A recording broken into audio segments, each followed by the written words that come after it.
Chers téléspectateurs de Tandem TV, bonjour. Je suis ravie de vous retrouver pour un nouveau numéro de votre émission Entre nous soit dit, avec aujourd'hui un ami sur ce plateau, le journaliste, reporter, spécialiste de la politique israélienne et du Moyen-Orient. J'ai nommé Monsieur Jonathan Serrero. Bonjour Jonathan. Bonjour Galit. Comment tu vas ? Ça va, très bien, très bien. Alors merci d'avoir accepté mon invitation pour faire le point entre nous, soit dit, sur l'actualité politique d'Israël avec les manifestations qui n'en finissent pas, la réforme judiciaire, le procès ou les procès de Netanyahou. Alors voilà, on va parler de tout ça en ta compagnie. Tu vas nous donner un peu tes analyses et tes éclaircissements. Alors, on commence tout de suite avec notre premier sujet. Donc, ça fait 7 mois maintenant que ce gouvernement est en place et ça fait 7 mois que la contestation est constante dans le pays. Alors, si au départ, il s'agissait de protester contre la réforme judiciaire voulue par le ministre de la Justice, Yariv Levin, réforme qui est d'ailleurs, qui n'est plus à l'ordre du jour, en tout cas dans sa forme originelle, on se perd un peu aujourd'hui dans les raisons de cette contestation. Alors, est-ce que tu peux un petit peu nous éclairer sur les raisons de ces manifestations ?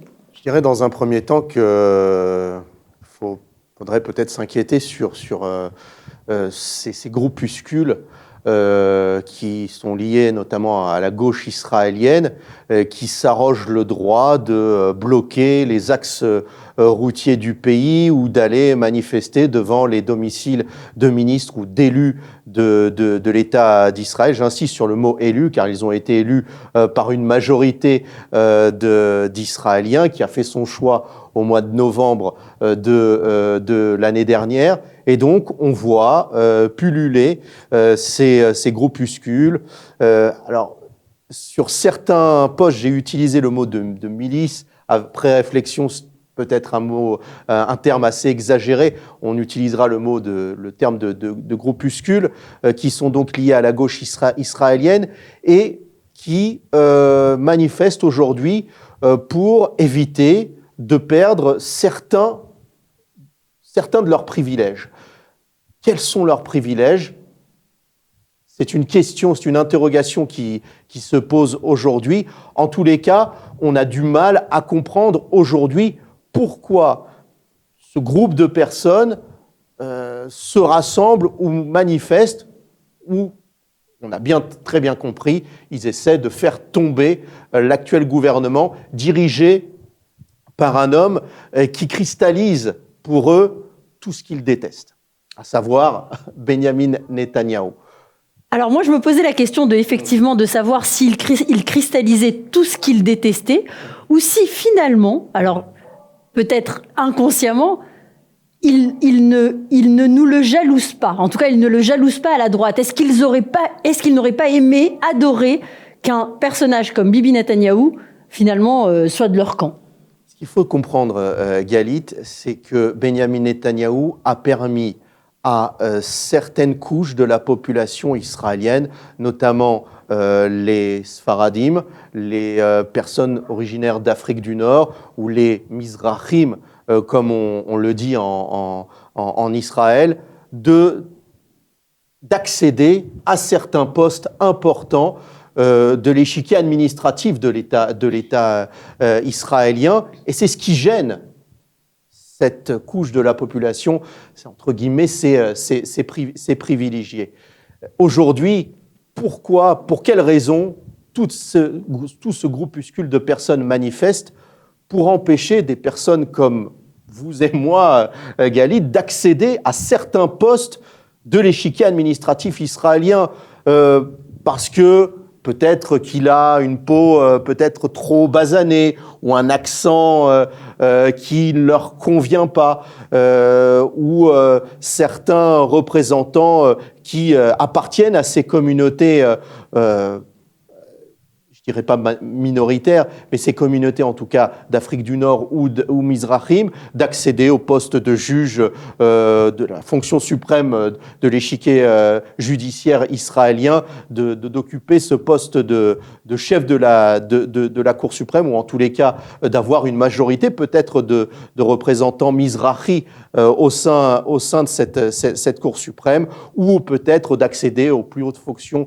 de l'État d'Israël, à ce poste de Premier ministre de l'État d'Israël. Alors justement, à ce poste de Premier... En tout cas, dans la coalition, le gouvernement, il y a toujours eu, depuis 1977 et l'accession de Begin au pouvoir et donc de la droite au pouvoir, il y a toujours eu finalement des coalitions larges, des gouvernements avec effectivement des partis de droite et des partis de gauche, des partis religieux et des partis du centre.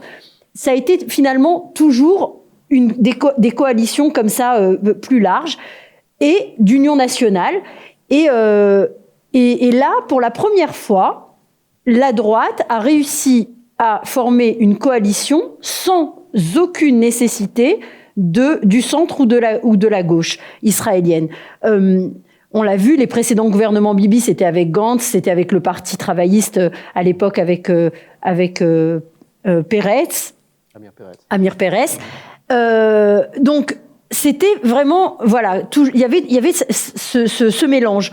Là, on a l'impression que finalement, pour la première fois, ils ont peur parce que même s'ils ne gagnaient plus d'élections, la gauche arrivait à tirer les manettes et à finalement à gérer. Alors que là, ils ont l'impression peut-être que la réforme, le projet de réforme judiciaire de Yariv Levin a effectivement cristallisé tout ça. Ils se sont dit, si effectivement cette réforme passe, c'est fini, c'est la porte où on va perdre tous les leviers qu'on a. Je pense que cette réforme, c'est un prétexte. Cette réforme judiciaire, peu de gens au sein de l'opinion israélienne comprennent, je dirais, le quart de ce que souhaite mettre en place Yariv Levin. Il y a eu un sondage qui a été publié par la 11e chaîne de télévision israélienne, la chaîne Cannes. Un tiers des personnes comprennent ce que signifie cette clause de raisonnabilité, le vote qui a eu lieu hier soir, voilà. Lundi. Exactement. À l'heure où nous on enregistre cette émission, le vote c'était hier. À votre question, Galit, je pense que la gauche israélienne et le centre israélien, je dirais, en boycottant la personne de Benjamin Netanyahou, c'est, je dirais, tirer déjà une balle dans le pied. Autre balle dans le pied qu'elle s'est tirée, cette opposition actuelle israélienne, c'est de collaborer avec les frères musulmans, avec le parti Raham de Mansour Abbas, de franchir ce Rubicon ouais. et de collaborer avec des gens qui refusent de reconnaître la légitimité juive sur l'État d'Israël. Tout cela qui s'ajoute font que aujourd'hui l'opposition israélienne et la gauche israélienne et le centre israélien s'est, je dirais, mis dans une position qui ne lui permet pas d'envisager dans un avenir proche pouvoir accéder au pouvoir. Et ajouter à cela, il y a la question aussi démographique de l'État d'Israël, une démographie qui change et qui va vers une plus grande importance de la population déjà orthodoxe en Israël. On le voit, tous les chiffres le montrent. Et il y a aussi cette population venue d'Orient, d'Irak, d'Iran et du Yémen, mais aussi d'Afrique du Nord avec les nouvelles aliotes qui donnent beaucoup plus de pouvoir à l'ensemble de ces populations. Et tout cela fait qu'aujourd'hui, ce groupuscule de personnes, on le voit, les manifestants. Qui sont ces manifestants qui se rassemblent sur les carrefours israéliens? Ce sont des personnes qui appartiennent à des personnes du troisième âge, des personnes âgées de plus de 70 ans. J'écoutais encore il y a de cela quelques jours un vieux monsieur qui venait manifester, et le journaliste lui posait la question: pourquoi vous êtes-vous déplacé jusqu'ici sous cette chaleur, sous cette chaleur incroyable. Et il disait, pour pouvoir renvoyer tous les Amselémim de l'État d'Israël. Lorsqu'on entend cette phrase, et lorsque l'on repense parfois à nos histoires personnelles, nous qui sommes montés de France, qui avons eu, moi personnellement, j'ai eu des grands-parents qui ont tenté leur chance dans les années 50, qui sont venus ici construire le pays et qui ont été, je dirais, mis de côté parce qu'ils avaient un accent venu de Tunisie ou d'Algérie ou du Maroc et qui ont été mis de côté et qui ont fait le choix de venir vivre en France et qui ont vu donc leurs petits-enfants venir vivre ici.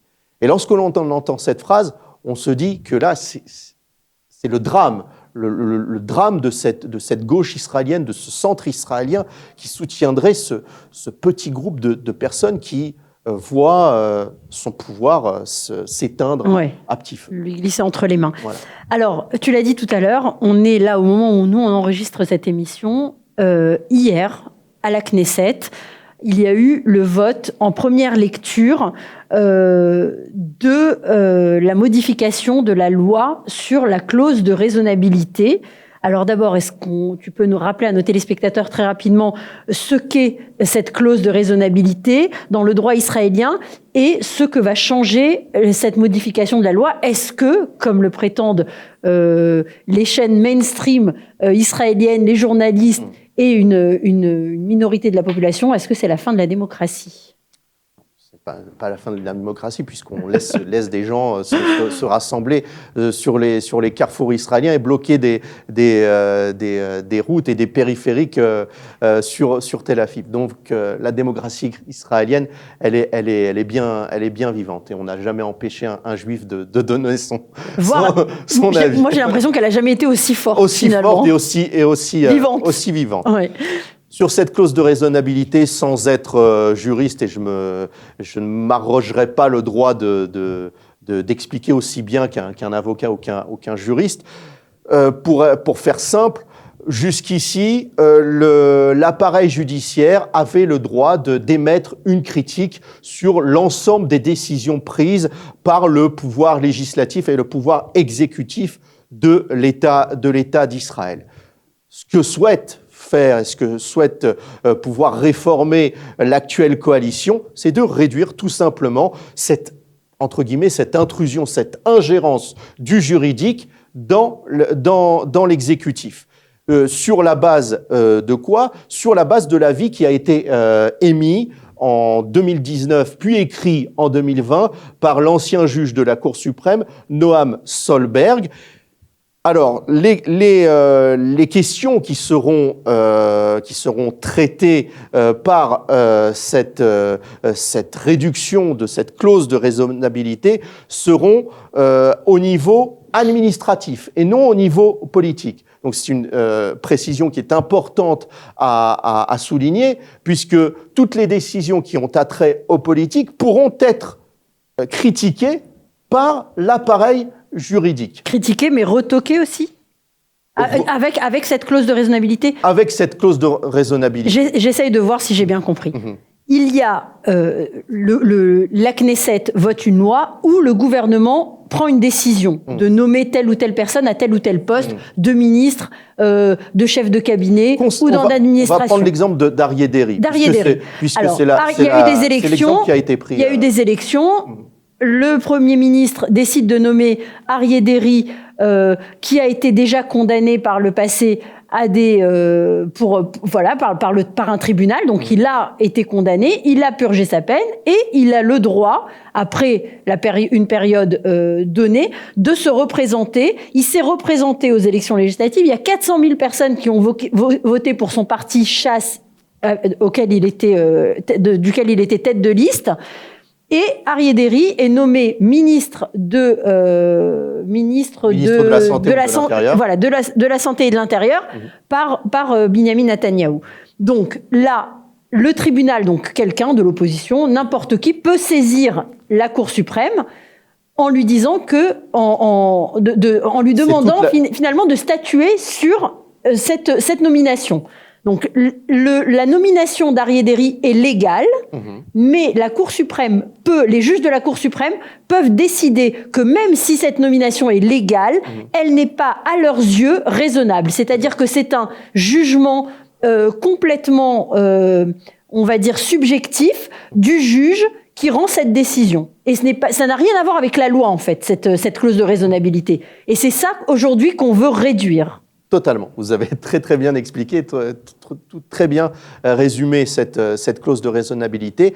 Et ce que souhaite initier aussi cette actuelle coalition, c'est pour éviter l'exagération des plaintes qui ont été déposées notamment par ce comité de probité de l'État sur les 5 dernières années, qui à chaque loi qui a été déposée par une coalition de droite, n'importe quelle coalition, hormis la coalition Lapid-Bennett, déposer une plainte ou un appel auprès de la Cour suprême. C'est pour éviter cette exagération que, aujourd'hui, Yariv Levin, le ministre de la Justice, en collaboration bien évidemment avec le Premier ministre israélien, essayait de mettre un frein, de rééquilibrer les pouvoirs entre le législatif, l'exécutif et le judiciaire, pour essayer de redonner du poids au peuple qui a fait son choix lors d'une élection démocratique. Alors, ce qu'on doit expliquer aussi, c'est que quand Yariv Levin a annoncé sa réforme de la justice, un des articles, une des clauses qu'il voulait réformer, c'était cette clause de raisonnabilité. Mais suite à la marche arrière, finalement, au frein qu'a mis Benyamin Netanyahou à la réforme et aux discussions chez le président de l'État concernant toutes les clauses, il semblait qu'il y avait un consensus sur la clause de raisonnabilité, selon le texte proposé par le juge de la Cour suprême, Solberg, dont tu parlais tout à l'heure, qui a d'ailleurs, lui, les plus grandes chances de remplacer la présidente actuelle, Esther Chayyout. Donc, Solberg a fait une proposition de loi sur laquelle s'est basée même mot pour mot la proposition de loi qui a été votée hier à la Knesset. Et malgré tout, aujourd'hui, donc au moment où on tourne cette émission, le mardi 11 juillet, on a eu droit à une journée nationale de contestation qui a été assez violente. Aujourd'hui, on a l'impression que la violence est montée d'un cran. Des arguments qui ont été mis en avant contre. Ce qu'il faut souligner, Galit, c'est que l'ensemble des représentants actuels de l'échiquier politique israélien sont d'accord pour dire qu'il faut réformer cette clause de raisonnabilité, qu'il faut réformer, rééquilibrer ces pouvoirs, les pouvoirs entre l'exécutif législatif et le judiciaire, que ce soit Yair Lapid qui l'a exprimé par le passé, Benny Gantz, Gideon Sa'ar, qui lui avait soutenu la loi d'enjambement de la Cour suprême avec une majorité à 61 députés. L'ensemble des représentants aujourd'hui de l'échiquier politique israélien partagent le même avis que l'actuelle coalition. Bien évidemment, il y a le jeu politique, il y a, je dirais,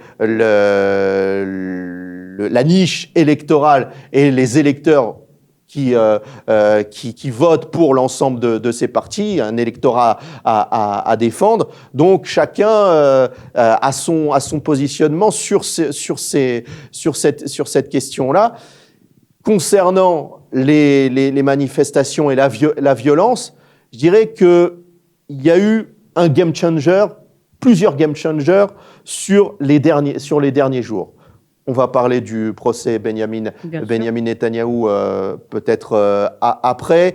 L'évolution des discussions, cette rencontre qui a eu lieu entre les bureaux du procureur et les juges de la Cour de Jérusalem et les juges de la Cour de Jérusalem qui ont recommandé au bureau du procureur de mettre de côté le paragraphe et l'acte de corruption qui pèse sur Benyamin Netanyahou. Et il y a aussi le fait qu'au sein même du Likoud, il y ait une majorité de représentants au sein du Likoud, même aussi au-delà, au sein de la coalition, qui souhaitent aller plus loin dans cette réforme judiciaire. Et il y a un Benyamin Netanyahou qui doit quelque peu ménager la chèvre et le chou et les susceptibilités au sein même de cette coalition, et qui doit, je dirais, avancer à pas feutrés sur ces questions-là. Alors justement, on a l'impression, à ce sujet-là, que ce gouvernement, depuis qu'il est en place, est dans une retenue constante. On a l'impression qu'il craint finalement que les membres du gouvernement et dans son action craignent de froisser une opposition qui, elle, quand elle était au pouvoir il y a encore quelques mois, ne les a absolument pas considérés, a même refusé d'amener à la Knesset en discussion l'accord du gaz signé avec le Liban et le Hezbollah. Et pour autant, on a l'impression que cette coalition, que la droite, encore une fois, alors qu'elle a les pleins pouvoirs, alors qu'elle est au gouvernement avec une coalition de 64 mandats, ce qu'on n'avait pas vu depuis très longtemps, on a l'impression qu'elle s'excuse d'être au pouvoir. Mais j'entends cet argument. Je ne l'accepte pas car gouverner, c'est aussi durer. Il faut durer 4 ans. Et pour Benyamin Netanyahou, il s'agit de faire durer cette coalition et d'essayer de diriger le pays et d'éviter au pays une guerre civile, car il y a ce petit groupe de personnes qui souhaitent conduire le pays vers une guerre fratricide. Lorsque l'on entend certaines personnes qui s'en prennent à la population orthodoxe, qui insultent des personnes religieuses qui sont observant des traditions juives, c'est tout de même inquiétant. Donc il s'agit pour le chef de l'État d'essayer de calmer les esprits, d'essayer de discuter avec les membres de l'opposition, d'essayer aussi de calmer sa propre coalition. Et on le voit, petit à petit, cette réforme judiciaire avance. Alors, il y a aussi peut-être une critique à émettre sur l'actuelle coalition quant à, je dirais, la vente de cette réforme, oui, et l'explication oui, aussi, le manque de pédagogie et de clarté pour l'ensemble des Israéliens. Tout le monde est d'avis pour essayer de réformer ce rapport de force qui se joue entre le politique et le judiciaire en Israël. Mais il aurait peut-être mieux fallu mieux expliquer cette réforme au public israélien. D'après toi, est-ce qu'il aurait mieux fallu l'expliquer ou est-ce qu'il aurait... il a péché, où Yariv Levin, il a péché, c'était un péché d'orgueil en venant faire cette annonce avec une conférence de presse pour détailler sa réforme, ou est-ce qu'il aurait dû y aller petit à petit, présenter une loi, les unes après les autres, sans finalement s'exposer autant? Il y a toujours le contexte qui est important. À quel moment Yariv Levin organise sa conférence de presse au moment où il y a des débats à la Cour suprême autour de l'avenir d'Aryeh Deri. Ah oui, d'accord. Donc à ce moment-là, Yariv Levin se devait de faire contrepoids. C'était sa volonté première, c'était de rééquilibrer ces forces-là. D'ailleurs, dans son discours prononcé lundi dernier à la Knesset, il n'y a jamais dans les mots prononcés par le ministre de la Justice de vouloir s'accaparer l'ensemble des pouvoirs, mais toujours une volonté de rééquilibrer ces forces-là et de pouvoir redonner voix au peuple israélien, de faire comprendre à l'opposition qu'il y a aujourd'hui une majorité de droite en Israël. Bien sûr. En Israël. Donc c'est important pour Yariv Levin de pouvoir rééquilibrer ces forces-là entre le politique et le judiciaire. Qu'est-ce que, d'après toi, représente finalement ce mouvement de contestation? Parce qu'on l'a dit, il y a plusieurs petits groupes, donc il y a, mais on retrouve toujours finalement les mêmes qu'on retrouvait à Balfour pendant 4 ans, tous les samedis soirs.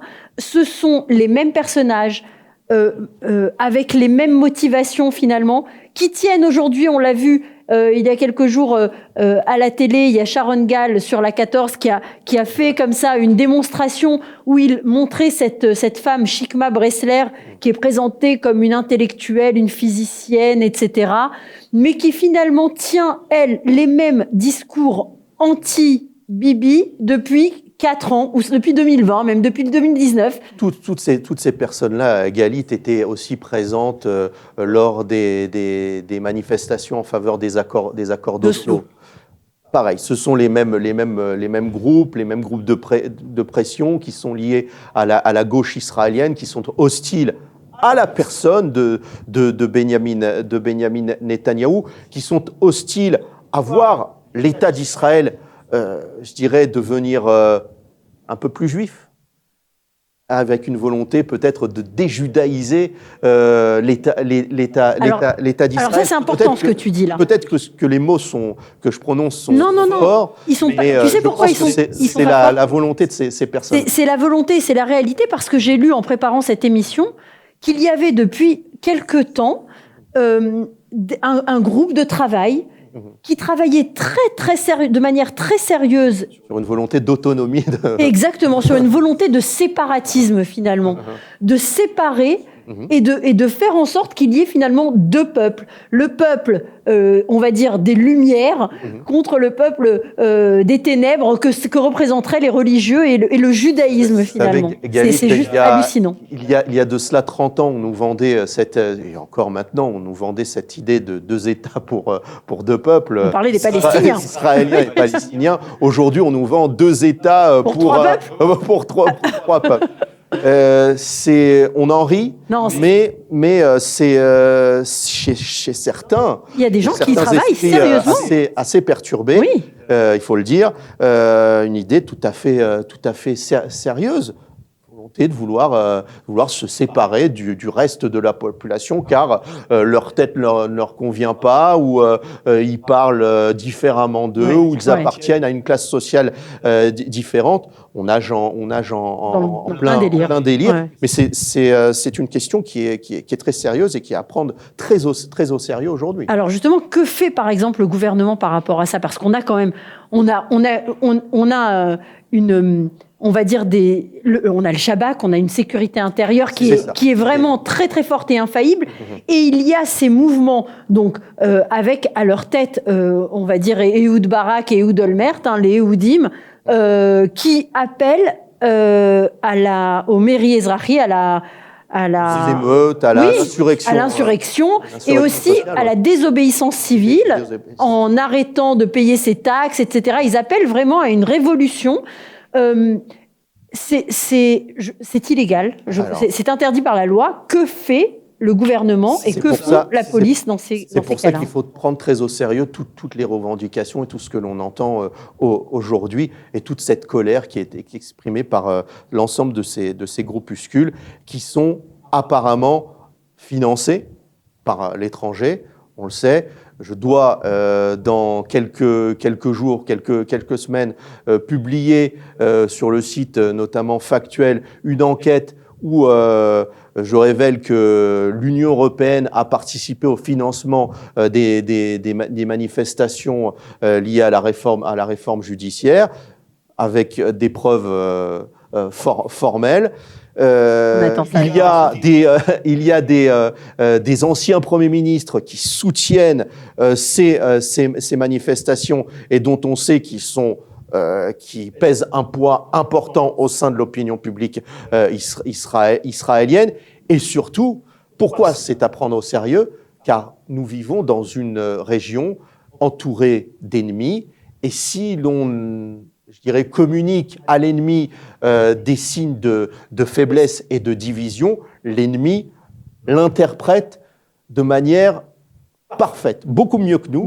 Hassan Nasrallah sait très bien ce qui se passe dans une rue de Ra'anana ou de Netanya ou au centre de Tel Aviv. Il voit ce qui se passe, et si au sein même de l'échiquier de la défense, de l'appareil de défense israélien, il y a des pilotes de ligne qui refusent de monter dans leur machine pour aller défendre l'État d'Israël, alors là, il y a un problème éthique, moral, identitaire, sécuritaire qui se pose, et c'est la raison pour laquelle aujourd'hui Benyamin Netanyahou ne peut pas faire n'importe quoi. Mais oui, mais finalement, il ressort ces derniers temps que ces déclarations de ce qu'ils appellent la sarvanout en hébreu, du refus de la mutinerie, enfin en tout cas du refus de se présenter pour les pilotes et d'autres corps d'armée, il ressort que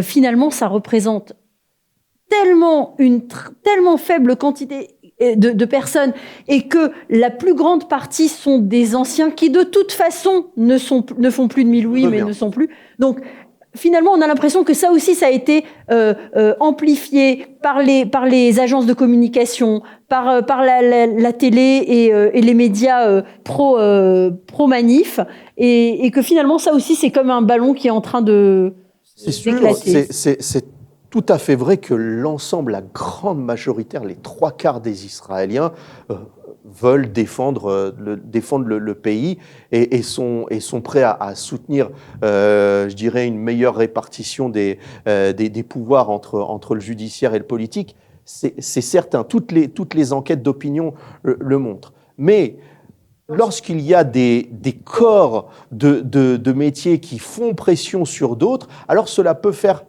tache d'huile. Oui. Pour éviter la contagion au sein d'unités de réservistes, vous savez, entre guillemets, le téléphone arabe, cela peut fonctionner assez rapidement, surtout dans cette région et surtout à l'heure des réseaux sociaux.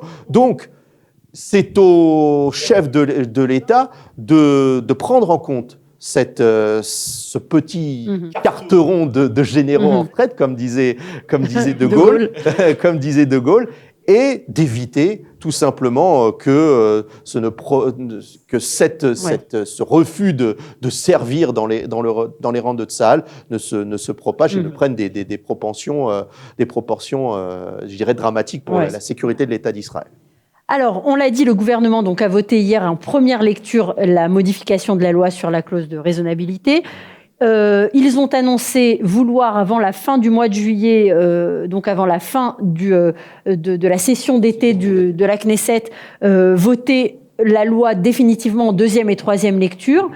Est-ce que, avec ce qu'on voit comme pression de la rue, finalement, même si c'est pas la majorité, la pression, elle est réelle, est-ce que tu penses qu'il y a une chance que ça ne se fasse pas, ou est-ce que tu les vois aller au bout de ce vote avant la fin juillet? Je pense que Benyamin Netanyahou ira au bout de ce vote, malgré les pressions. Je pense que aussi en coulisses, il y a un consensus total de l'ensemble de l'échiquier politique israélien, que je pense qu'il y a un accord global sur cette question-là, mais ça, l'opposition ne le dira pas.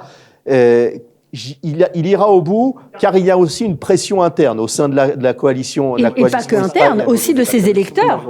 Il faut leur donner quelque chose à ces électeurs qui ont voté pour eux il y a 7 mois. Surtout, il y a les sondages. Ouais. Les sondages. Depuis que Benyamin Netanyahou avance sur cette réforme judiciaire, le Likoud remonte. Ouais. Il est même passé devant le parti d'Union nationale de Benny Gantz. Donc, toutes ces données-là, je dirais, oblige Benyamin Netanyahou à avancer sur cette question de clause de raisonnabilité, même si la majorité des Israéliens n'y comprennent rien. En tous les cas, cela donne le signe, je dirais, d'une coalition qui travaille, qui avance et qui tient ses promesses auprès de ses électeurs. Alors, on l'a vu, ce mouvement Raclo Bibi, est né beaucoup au moment des mises en accusation de Bibi dans les différents dossiers 1000, 2000, 3000, 4000. 3000, Zal, Zichrono Livracha, est mort. Il reste donc 1000, 2000 et 4000 qui ont été jusqu'au procès, et d'après l'ancien chef de la police, à la grande surprise générale, puisqu'il pensait finalement, toujours d'après ses déclarations... Très répandu. Non, mais c'était très important, cette déclaration finalement, du chef de la police il y a quelques semaines, quelques jours, qui a dit finalement que personne n'aurait pu prévoir que Bibi ne se dégonflerait pas, ne se retirerait pas pour gérer ses procès, mais qu'il se battrait de l'intérieur. Et ça, c'est quelque chose... Je me souviens de cette petite musique aussi qu'on entendait pendant plusieurs années, pendant cette série d'élections. Ah, si Bibi se mettait de côté. Tout irait mieux. Et là, on comprend. Bien sûr. On comprend qu'il y avait une volonté même de faire pression sur les représentants du Likoud pour essayer de dégager Benyamin Netanyahou. Mais Benyamin Netanyahou était, je dirais, la personnalité préférée des électeurs du Likoud et de l'ensemble de la droite nationale israélienne. Et oui. Donc il y avait quelques obstacles. Non seulement il y avait quelques obstacles, mais on va dire les députés du Likoud et le groupe du Likoud se sont mis derrière Benyamin Netanyahou presque comme un seul homme, à part Gideon Sa'ar. Et il n'y a pas grand monde qui a fait défection au Likoud derrière Bibi, pour soutenir Bibi. Ouais. Et ça aussi, ça a été une surprise pour finalement ceux qui avaient... Parce que même si à droite, les électeurs pressentaient que finalement c'était des dossiers qui avaient été fabriqués pièce par pièce comme des puzzles pour pouvoir effectivement écarter Benyamin Netanyahou de la vie politique israélienne. On avait toujours ce petit doute de dire peut-être il n'y a pas de fumée sans feu, hein, c'est la fameuse pas de fumée sans feu. Il y avait aussi l'attitude de Benyamin Netanyahou. Je vous rappelle qu'il a été proposé à Benyamin Netanyahou un accord de plaidoyer lorsque le duo Bennett-Lapid était au pouvoir. Et Benyamin Netanyahou était presque à deux doigts d'accepter. Il ne l'a pas fait. Et tout le monde bruissait de cette hypothèse de voir Benyamin Netanyahou quitter la vie politique israélienne. Il s'est rendu compte là du poids. Et je pense qu'il le sait mieux que nous, du poids qu'il exerce sur l'ensemble de cet échiquier politique israélien, que le fait, ce n'est pas pour faire comme disent les opposants de Benyamin Netanyahou, l'idolâtrie de Benyamin Netanyahou. Mais aujourd'hui, Benyamin Netanyahou est, il faut le constater, forcé de le constater, c'est, je dirais, le personnage historique central de l'État d'Israël. Si demain l'État d'Israël se sépare de Benyamin Netanyahou, je dirais, on entrerait dans une nouvelle ère, dans une nouvelle donne. Et il y a ce procès aussi qui s'est déroulé et qui a révélé les pratiques, je dirais, entre guillemets, assez tendancieuse, agressive. Mafieuse, moi je dirais. Moi j'irais jusqu'à mafieuse. Je n'ai pas osé, mais je l'assume. Les pratiques agressives de la police lors des interrogatoires de Nir Efes ou de Shlomo Filber, deux anciens collaborateurs de Benyamin Netanyahou. Il y a eu plusieurs témoignages notamment d'Arnon Milchan, homme d'affaires israélo-américain, ami intime et de longue date de Benyamin Netanyahou, qui a répondu à cette question de l'avocat Amit Haddad, l'avocat de Benyamin Netanyahou, qui a interrogé Arnon Milchan, qui lui a dit: et si Benyamin Netanyahou était devenu chauffeur de taxi, vous lui auriez offert des cadeaux, des cigares ou du champagne? Il a répondu oui. Donc, ce n'est pas une question du fait que Benyamin Netanyahou était Premier ministre ou quoi que ce soit. Ce sont deux amis de longue Surtout que pour qu'il y ait corruption, il faut qu'il y ait un échange de bons procédés. Je t'offre ça et en échange, tu me fais ça. Pour l'instant, l'accusation dans le dossier 2000 et dans le dossier 1000 n'a absolument pas réussi à prouver la corruption. Donc, dans un premier temps, les juges avaient conseillé au parquet d'aller vers un arrangement, ou en tout cas vers un arrangement, une sorte d'accord. Premier refus donc de la conseillère juridique du gouvernement. Puis il y a là quelques jours, avant le témoignage de Milchan, il y a eu cette convocation des juges des deux parties où ils ont clairement notifié à l'accusation, puisque tous les témoins à charge avaient été écoutés et qu'une grande partie d'entre eux s'étaient transformés en témoins à décharge dans le contre-interrogatoire, et que la défense n'a pas encore commencé à présenter, elle, ses propres témoins à décharge. Donc là, les juges ont fortement conseillé au parquet de retirer de l'acte d'accusation l'accusation de corruption, voilà, et ben on voit que non seulement là encore il y a eu un refus, et on voit aussi que finalement, je dirais que les bureaux du procureur ne souhaitent pas admettre le fait qu'ils aient mal travaillé sur ce. Alors c'est ça. Ces dossiers. Mais est-ce qu'on peut gérer un parquet général d'un pays avec de l'ego politisé, politiquement, et enfin déjà le politiser, mais surtout en refusant systématiquement. Alors on rappelle qu'en Israël, il y a le taux de condamnation, un des taux les plus élevés au monde. La plupart des affaires en Israël se terminent par un accord entre les deux parties. Il y a ce qu'on appelle cet accord de plaidoyer. Donc je ne vois pas pourquoi Benyamin Netanyahou ne profiterait pas de ce que n'importe quel citoyen lambda qui est mêlé à une affaire profiterait. On parle bien évidemment du Premier ministre et de l'avenir politique du Premier ministre, donc cela revêt un caractère beaucoup plus important que le citoyen lambda. Mais en tous les cas, sur cette question-là, sur ces dossiers-là, les bureaux du procureur ont prouvé leur entre guillemets, leur incompétence et leur manque de sérieux et leur volonté de nuire à la personne de Benyamin Netanyahou et de vouloir faire tomber tout simplement Benyamin Netanyahou. On en a eu la preuve avec l'interview de Ronnie Alcher, l'ancien chef de la police, et l'attitude jusqu'au boutiste de la conseillère juridique au gouvernement, Gila Barav Miara, qui, je dirais, par son comportement, prouve qu'aujourd'hui, le bureau du procureur n'est plus du tout indépendant et à la botte de certains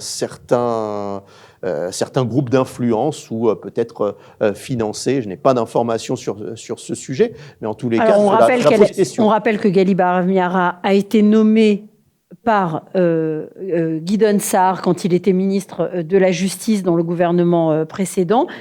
Et on rappelle aussi qu'effectivement, pendant tout le gouvernement Bennett-Lapid, on n'a pas entendu, elle n'a émis aucun avis, alors que là, elle émet des avis sur tout et n'importe quoi. Et que finalement, elle empêche aujourd'hui le gouvernement de pouvoir mettre en place sa politique. Alors, le gouvernement, depuis 7 mois, on entend ici et là des appels au renvoi, finalement, au limogeage de Gali Barav Miara, la conseillère juridique du gouvernement, qui est aussi le procureur général de l'État, puisque ces deux postes sont fusionnés. On entend beaucoup d'appels au renvoi, au limogeage de Gali Barav Miara, et on voit qu'ils ne l'ont pas fait. Alors on suppose que c'est effectivement parce que c'est une décision qui aurait été retoquée parce que saisie à la Cour suprême et que cette clause de raisonnabilité dont on parlait au début, donc finalement c'est une boucle, aurait joué là-dedans et qu'ils n'auraient pas pu la renvoyer. Est-ce qu'aujourd'hui, au vu du changement de la loi sur la clause de raisonnabilité, il y a des chances qu'on voit je pense que un limogeage? C'est plus lié à la situation personnelle de Benyamin Netanyahou. Je pense que le Premier ministre ne souhaite pas, je dirais, d'affrontement frontal avec les bureaux du procureur en décidant de renvoyer la conseillère juridique au gouvernement au pouvoir réformer en tous les cas son mode de fonctionnement et son mode de relation avec le gouvernement. Tant que Benyamin Netanyahou est impliqué dans ces procès, je ne vois pas de changement dans l'attitude ou le comportement aujourd'hui de la conseillère juridique au gouvernement. Il faut faire le dos rond, attendre la fin de son mandat. C'est pourtant, ça paraît pourtant évident qu'il y a certains postes qui doivent être des postes de confiance. C'est-à-dire que les gens qui sont à certains postes devraient pouvoir changer en même temps que les gens au pouvoir. C'est des postes de confiance. On doit pouvoir travailler en confiance et pas contre son conseiller juridique. Je dirais que le regard de ce qui s'est passé ces dernières années, il y a une perte de crédibilité de l'ensemble de l'appareil juridique israélien. Je vais vous donner un exemple. Dans le secteur arabe, vous le savez, il y a de la violence. Dans les villes comme Lod, Ramleh ou Rahat, dans le sud du pays, il y a des petits voyous, comme c'est le cas par exemple en France. Il y a des petits voyous qui commettent des larcins ou qui sont impliqués dans des bagarres, qui sont envoyés au poste. J'ai discuté avec des gradés de la police israélienne qui me disaient qu'une l'arrestation, un interrogatoire, ils sont renvoyés vers la justice et puis il y a une sorte de porte battante entre la police et la justice. La justice ne fait pas son travail. La justice n'applique pas la loi. Il y a une politisation de l'appareil judiciaire qui est totalement regrettable. Ce n'est pas, on l'observe en Israël, on l'observe aussi ailleurs, bien sûr, en France. Bien sûr. Et c'est aujourd'hui le drame de nos sociétés démocratiques qui remettent en cause même le fondement de nos démocraties, du fait aujourd'hui d'aller se rendre vers les urnes, de choisir nos représentants et de voir nos représentants être empêchés par ces activistes judiciaires qui souhaitent voir s'appliquer leur agenda politique personnel. Alors pour finir, encore 2 points que j'aimerais avoir ton avis. Est-ce que d'après toi, ce gouvernement, d'abord, qu'est-ce que d'après toi il fait pour régler les vrais problèmes? Est-ce qu'il a le temps, à part la réforme de la justice, de s'attaquer à des problèmes qui sont cruciaux pour la population, comme la cherté de la vie ou la fin des monopoles? C'est quelque chose qu'on entend depuis des années et auquel personne ne s'attaque. Sur la question de la cherté de la vie, pour le moment, on est loin d'arriver à une situation idéale en. Mais est-ce qu'il y a des mesures qui sont prises ? Alors il y a un comité qui a été mis en place pour réfléchir à des réformes. On attend avec impatience pour nos porte-monnaies ces réformes. Je dirais aujourd'hui que la priorité elle est sécuritaire pour l'État d'Israël. Aujourd'hui l'État d'Israël est attaqué sur quatre fronts, le front sud, le front nord, qui est brûlant, et notamment aussi à Jérusalem, bien évidemment, et en Judée-Samarie. Et il y a aussi le contexte diplomatique difficile, avec des relations tendues entre Israël et son principal allié et les États-Unis. La personnalité de Joe Biden et le fait qu'aujourd'hui l'administration américaine soit démocrate, limite Israël dans son champ d'action sécuritaire, mais notamment sur la question du dossier iranien. Et je pense aujourd'hui que c'est une priorité centrale pour Benyamin Netanyahou de freiner l'expansion nucléaire iranienne, de réfléchir à un plan d'attaque des centrales nucléaires de Téhéran, et aussi de, pourquoi pas, envisager et de préparer. Et je sais que l'appareil de défense se prépare à un conflit, pourquoi pas armé un conflit armé avec le Hezbollah libanais sur le front nord israélien. Donc toutes ces questions sont, à mon avis, prioritaires. Et peut-être qu'ils auront une influence sur le niveau de vie en Israël, et sur, je dirais, l'état de l'opinion publique israélien. Car on le sait, malheureusement, les conflits ont souvent une influence sur le moral et l'activité économique du pays. Mais malgré tout, il a des ministres, Netanyahou. Donc on a un ministre, Nir Barkat, ministre de l'économie, qui est quand même, qui a l'air en tout cas assez actif. C'est lui qui a dit qu'il souhaite une loi, ou en tout cas pour définir que ce qui est bon pour l'Europe est bon pour Israël, pour lisser finalement les normes et qu'il puisse y avoir facilité l'importation de produits pour essayer de faire baisser voilà les niveaux des prix, et on espère qu'il va y arriver. Dans l'état actuel des choses, est-ce que tu vois ce gouvernement aller au bout de son mandat ? Je pense que le gouvernement fait tout pour aller au bout de son mandat. Tout dépendra du contexte sécuritaire du pays, de la façon dont le gouvernement gérera l'ensemble de ces dossiers qui sont importants pour l'opinion publique israélienne.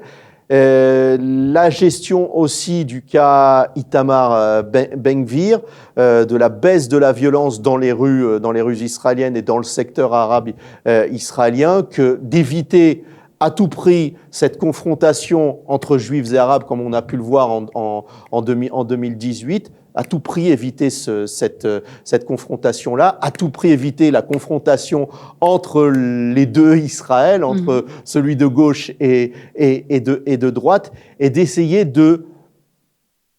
au maximum, calmer les esprits internes à Israël et de juguler ces menaces qui planent sur l'État d'Israël et d'éviter le nombre de victimes liées au terrorisme palestinien. Je pense que tous ces défis-là sont de taille pour l'actuelle coalition et donneront un indicateur sur l'espérance de vie de l'actuelle coalition majoritaire. Et il y a un autre point qui est aussi central, c'est la place de la population orthodoxe en Israël, la question de la conscription des élèves des établissements talmudiques. On le sait, ce sont des questions qui font tomber des gouvernements. On l'a vu en 2018.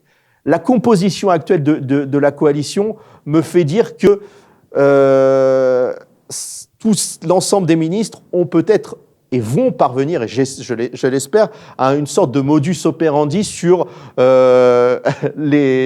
pour faire fonctionner les relations entre les populations sionistes religieuses et la population orthodoxe, pour essayer de mieux intégrer cette population orthodoxe au marché du travail, au reste de l'opinion publique israélienne. Ce sera, je dirais, ces indicateurs qui donneront des chances de voir cette coalition aller à son terme. Mais c'est un véritable défi dans l'Israël actuel.